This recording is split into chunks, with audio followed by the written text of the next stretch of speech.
अस्सलाम वालेकुम students of 6th class. क्या हाल है आप सबका। मैं उम्मीद करती हूँ आप सब अपने अपने घरों में खैरियत से होंगे। अल्लाह ताला आप सबको हमेशा हंसता मुस्कुराता रखे और अपनी हिफाजत में रखे, आमीन। तो हाँ जी, क्लास 6 कल हमने इस्लामियत का क्या काम किया था। हमने, आपको याद है क्या काम किया था? मैं उम्मीद करती हूँ कि आपने वो काम लिख भी लिया होगा और उसको याद भी कर लिया होगा। हाँ जी, हमारे शॉर्ट क्वेश्चंस थे इस चैप्टर के। तो ये टाइटल पेज हमारा कौन सा सबक जा रहा है? सबक गज़वाए खैबर। तो आज हम अब इंडेक्स लिखेंगे। आज का काम शुरू करने से पहले हम इसका इंडेक्स लिखेंगे। तो आज हम इसके करेंगे तफसीली सवाल जवाब नंबर 1 और 2। तो आप सब तैयार हैं मेरे साथ आज का काम करने के लिए? तो आइए आज का काम शुरू करते हैं। सबसे पहले आपने तारीख लिखेंगे 18 मई 2021, जमात का काम। आज दिन कौन सा है? मंगल। और इस सबक का हमारा दूसरा दिन है। तफसीली जवाब दें। सवाल नंबर 1 है, गज़वाए खैबर में यहूदियों की शिकस्त का हाल तफसील से लिखें। यानी आपने ये बताना है कि गज़वाए खैबर में सबसे पहले आप मुझे ये बताएं कि कौन जीता था? मुसलमान जीते थे या यहूदी जीते थे? किसने फतह हासिल की थी? मुसलमानों ने। तो हारा कौन था प्यारे बच्चों? कौन हारा था? यहूदी। तो यहूदी क्यों हारे थे, कैसे हारे थे? उनके हारने का हमने हाल बताना है कि वो कैसे हार गए, कैसे इस जंग से उन्होंने शिकस्त हासिल की।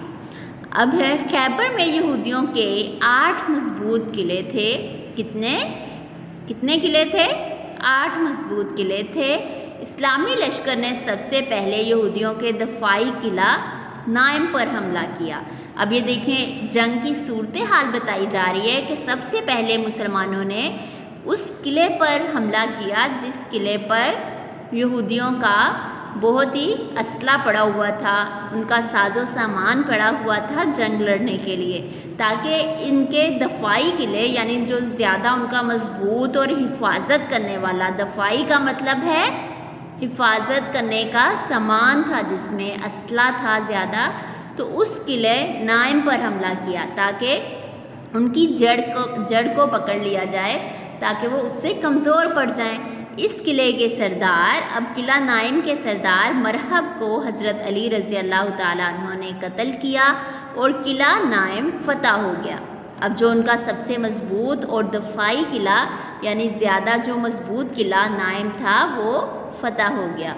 फिर किला साब के सामने भी मुसलमानों और यहूदियों में ज़ोरदार मुकाबला हुआ।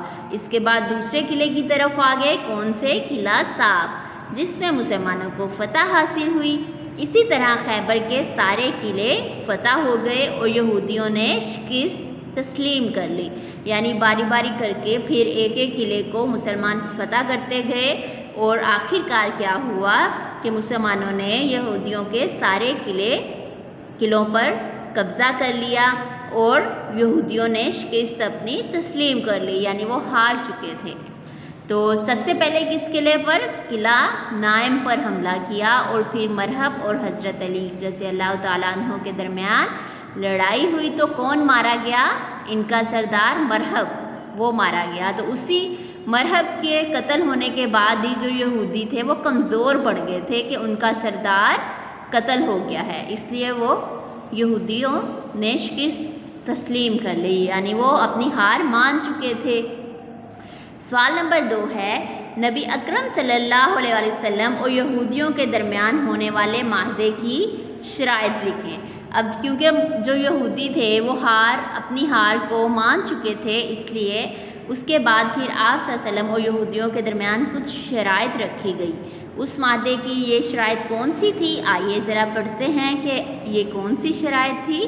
किले में जो फ़ौज है इसकी जान बख्शी कर दी जाए, यानी इसको कोई नुकसान ना पहुंचाया जाए, इसको ज़िंदा छोड़ दिया जाए।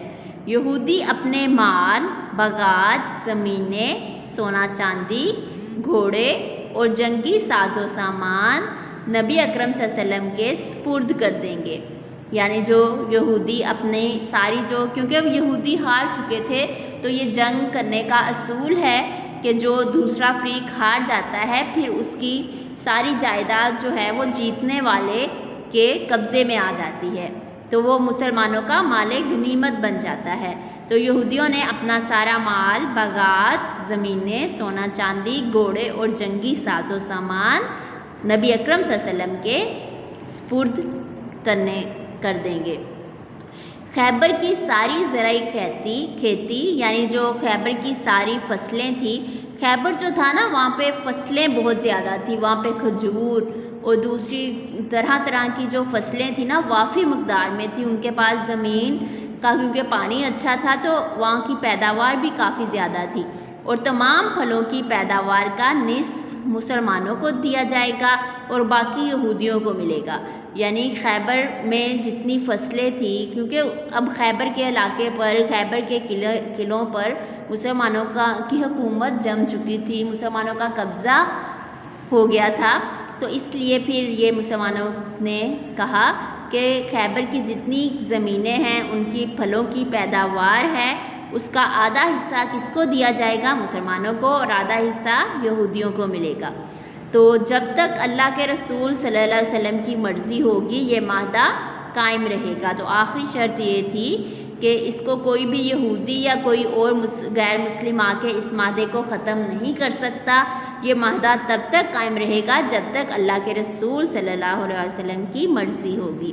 تو یہ 4 چھوٹی سی شرائط تھی کہ جو یہودیوں اور مسلمانوں کے درمیان طے ہوئی کہ جس پہ ان تمام یہودیوں نے عمل کرنا تھا اور ان باتوں کو ماننا ان کے لیے لازمی تھا، کیونکہ وہ اس جنگ کو ہار چکے تھے، تو ان شرائط سے وہ انکار نہیں کر سکتے تھے۔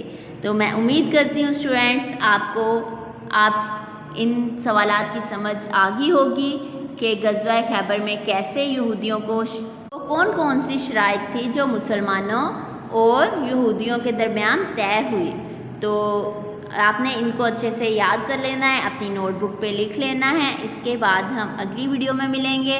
آپ سب اپنا اور اپنے گھر والوں کا خیال رکھیے گا، ہم سب ٹیچرز کو اور اپنے پیرنٹس کو اپنی دعاؤں میں ضرور یاد رکھیے گا۔ اللہ حافظ۔